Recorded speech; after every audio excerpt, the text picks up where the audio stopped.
So welcome to very first episode of my college memories.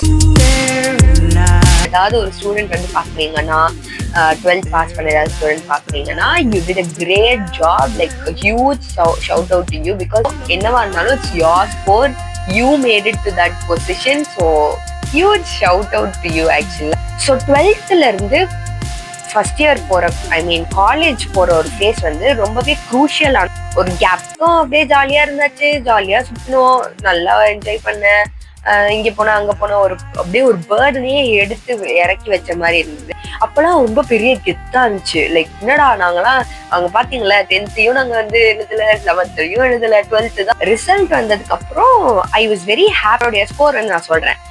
கொஞ்ச நாள் போச்சு, list எல்லாம் வந்து ஆரம்பிச்சிச்சு. அதுக்கப்புறம் பார்த்தா காலேஜே ஓப்பன் ஆயிடுச்சு. காலேஜ் ஓப்பன் ஆயிடுச்சுன்னொடனே எனக்கு செம்ம ஷாக்கு. ஐயோ, நம்ம வந்து ரொம்ப டிட்டர்மைண்டா இருந்தோம் நாங்க எம்சிசில தான் ஜாயின் பண்ண போறோம் அப்படின்னு.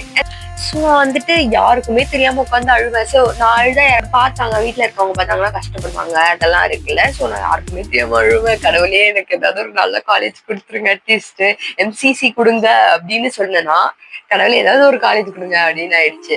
எம்சிசில ஜாயின் பண்ணலாம் அப்படின்ட்டு ஒரு மெயில் வருது. அப்பதான் எனக்கு உயிரும் வருது. But no regrets. எஸ்எஃப்எஸ்ல இருந்தது நான் இன்னி வரைக்கும் ரிக்ரெட் பண்ணதே கிடையாது. எக்ஸப்ட் மணி, அந்த மணி ஒரு ஃபேக்டர் மட்டும்தான் வந்துட்டு எய்டட்க்கும் எஸ்எஃப்எஸ்க்கும் டிஃபரன்ஸ் தவிர்த்து மற்றபடி என்னோட பாயிண்ட் ஆஃப் வியூ நான் சொல்றேன். ஓகேவா, எனக்கு வந்து ரொம்ப பிடிச்சிருந்தது.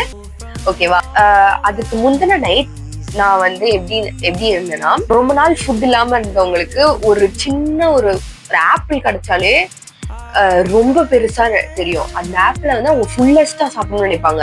அந்த சின்ன துண்டை கூட அவங்க போட மாட்டாங்க அப்படின்னு இருக்கும்ல. ஸோ அந்த மாதிரிதான் எனக்கு இருந்தது.